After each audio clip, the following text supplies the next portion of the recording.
5 p.m. in Moscow. I'm Matt Trezza. Good to have you with us here on RT. Our top story, America says U.S. and allied forces have now effectively established a no-fly zone over Libya and halted an offensive by Colonel Muammar Gaddafi's forces against rebels in Benghazi. But the Libyan leader is promising a long war against foreign forces. He claims he's opened up weapons depots for anyone who wants to arm themselves. RT's Paula Sleer joins us live from the capital, Tripoli, with more.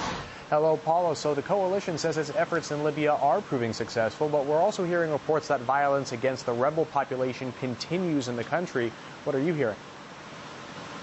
Well, we are hearing reports of new airstrikes that are being carried out on the ground. We're also hearing reports that military planes are being loaded with weapons at American bases in Italy and that British planes are on their way to Libya. Now, the American army has confirmed that it dropped some 40 conventional bombs from B-2 stealth bombers. Not yet clear what was the exact target of those bombs, but certainly amongst them was Libyan airfields. We're also being told that Western reconnaissance satellites are firmly keeping an eye on the southern part of the city of Sirte, where there are 10 tons of mustard gas.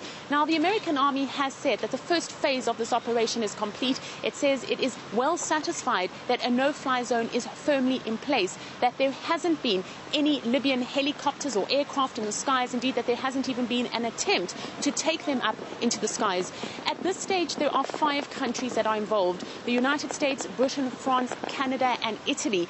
The United States remains at the helm. Its focus at the moment is to completely destroy all surface-to-air missile defense systems belonging to the Gaddafi regime, and at that stage it will hand over the reins of power to the coalition forces. We are hearing reports, though, on the ground of heavy clashes, intense shelling in the city of Misrata, which is some 200 kilometers to the east of the capital, Tripoli. This fighting has been ongoing for at least 3 days now. Now, it's impossible for us to independently verify this. We've been trying to reach the city for more than 2 weeks, but it is in clampdown. Government forces have prevented any kind of movement in and out. But eyewitnesses on the ground are saying, to quote them, that a massacre is on the go, that government tanks are in the center of the town, and that they're completely demolishing it.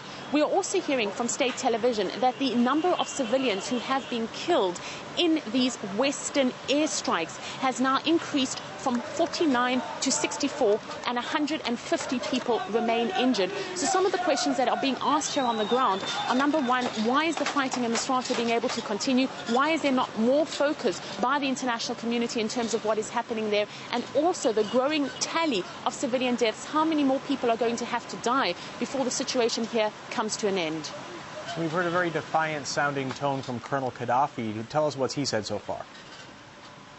Well, yes, he gave an address on Libyan state television a little after midday local time. He spoke for about 15 minutes. It wasn't actually his face that we saw, but rather the image of a gold fist that was crushing an American fighter jet.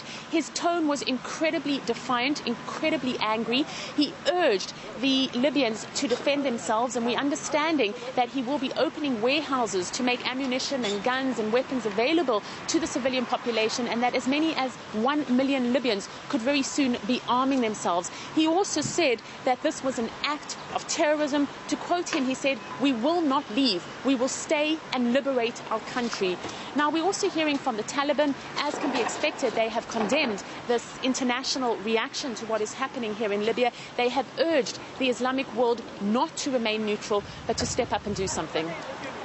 All right, RT's Paula Sleer joining us with the latest from Tripoli. Thanks for that update.